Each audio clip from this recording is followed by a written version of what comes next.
সুকুমার বড়ুয়ার 5 তারিখ জন্মদিন। সেই জন্মদিনের দিনেই ওনার বাড়িতে শেষকৃত্য অনুষ্ঠান সম্পন্ন হবে। সুকুমার বড়ুয়া আপনারা জানেন 2 তারিখ জানুয়ারির 2 তারিখ সকাল 6টা 55 প্রয়াণ হয়েছেন, আমাদের ছেড়ে চলে গেছেন। ওনাকে 2 তারিখেই ওনার দেশের বাড়িতে নিয়ে যাওয়া হয়েছে। তো ওনার ছেলে, একমাত্র ছেলে অরূপরতন বড়ুয়া স্পেনে অবস্থান করেন।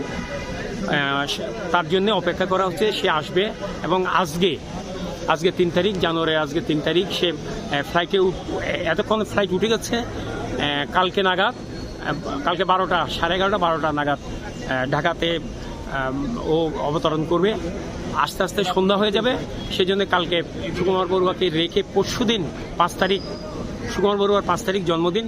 সেই জন্মদিনের দিনেই ওনার বাড়িতে শেষকৃত্য অনুষ্ঠান সম্পন্ন হবে। এটা হচ্ছে রাউজান বিনাজুরিতে, রাউজান থানার বিনাজুরিতে, চট্টগ্রামের রাউজান থানার বিনাজুরিতে ওনার গ্রামের বাড়িতেই অন্ত্যেষ্টিক্রিয়া অনুষ্ঠিত হবে দুপুর 1টায়। ওনার লেখালেখি, সুকুমার বড়ুয়া, আমরা এখানে যারা আছি এখানে অনেক ছড়াকার এই মুহূর্তে আছে।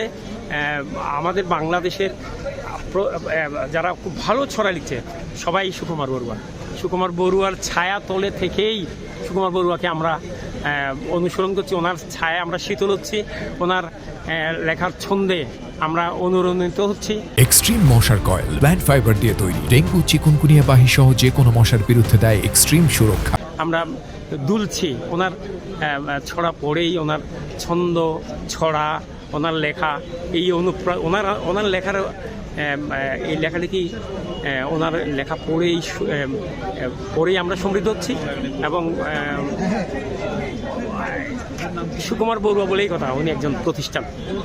ওনার দুটো সমগ্র বেরোচ্ছে এবং দুটো সমগ্রতে ঢাকা থেকে বেরোচ্ছে। বইমেলাতে একটা বেরিয়ে গেছে কদিন আগে, আরেকটা দ্বিতীয় সমগ্রটা বেরোচ্ছে।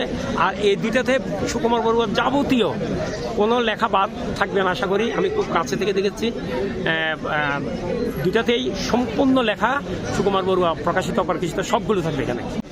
সুকুমার বড়ুয়া আমাদের চট্টগ্রামের সন্তান হলেও তিনি বাংলা সাহিত্যের অন্যতম ছড়া শিল্পী। তার ছড়া আজ আমাদের পাঠ্যপুস্তক থেকে শুরু করে সুধীজনের সমাজে পঠিত। তিনি ছড়া লিখে নন্দিত হয়েছেন, তিনি ছড়াকে সুউচ্চতায় নিয়ে গেছেন। উপমহাদেশের তিনি একজন প্রখ্যাত ছড়াকার।